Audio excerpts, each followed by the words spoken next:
Welcome to another episode of Hemp House Build TV. Today we're in Excelsior Springs, Missouri, doing a retrofit on about a 2,300 square foot house.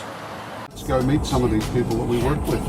Why not, huh? Imagine a world we could live in. Put these seeds in the minds of our children. Plant these trees and grow a solution. Hemp can save the world.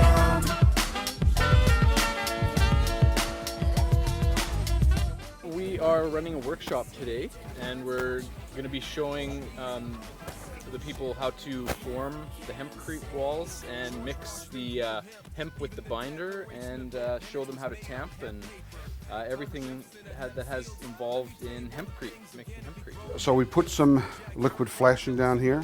We need to make up a temporary form, boxing form to go along here, so we can screw up. We'll screw up into here and screw up into here, so we can hold the hemp, because we're going to be forming this out. We need to also box this out, and then this will get replaced with the mag board, right, later? Yeah. Okay, so these are our forms. So we basically look at the you know, which way it's bowed, so we'll whale off this side, right? We'll whale, meaning we're going to take one of these boards, right? And it's going to get attached just like that. So we take another board. That's good. Put that underneath. So we want to measure these off just roughly to the edge. See that? This is the face that'll go up against the hemp, right? We're simply using we're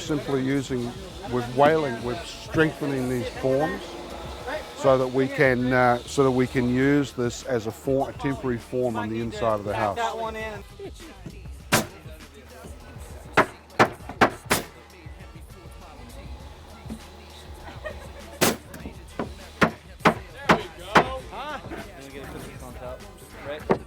No, we want to put a couple of braces in here. Oh, okay. Right.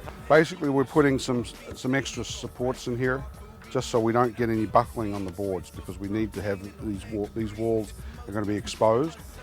So it's better to make these forms up right to start with, so that when we take the forms off, we've got a nice straight homogeneous wall.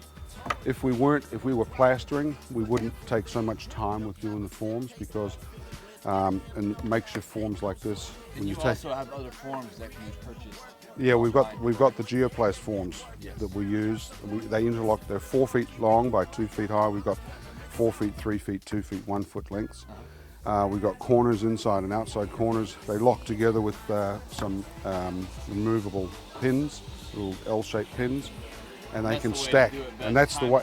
Oh, time-wise, it's so much of a time saver. Yep. Because these are heavy too, whereas these other forms are light. You can put a whole wall basically on a pallet. Are these going to absorb some of the? They will absorb some of the moisture. Yes, they will. Yeah. Oh, these 2x4s haven't been cut. Right. Right. So we'll just basically take these off, and we can use these again. These here, we pretty much had it. Yeah. By the time they're done. There we go. Yep. Form's ready to go. That can go inside. Then we'll do another one. So we want it flush here, so when we put the form board up here, it's going to come right through here and not cover it. Oh yeah, that form will go up to here.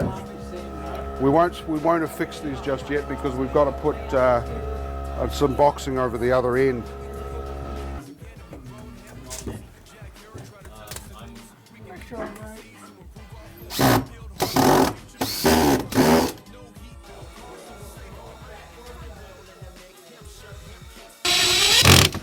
Providing a little more form right over here. That's all, just to stop the loose material coming out.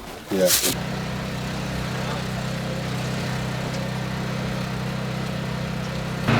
Alright, so these gloves are for the mixing. The person doing the mixing will be wearing these gloves.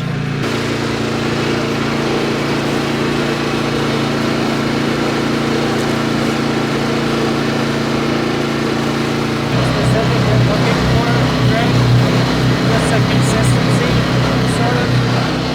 Looking for sort of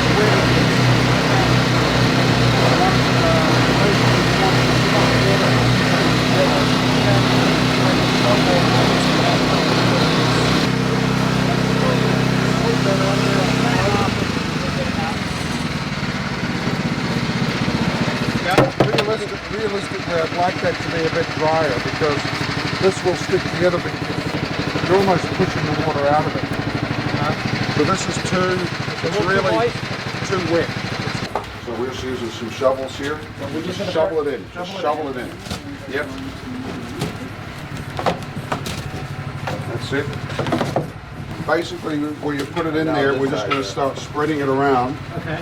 So we're going to layer. So you dump it in there, spread it out, tamp it down the edges, keep going, build it up.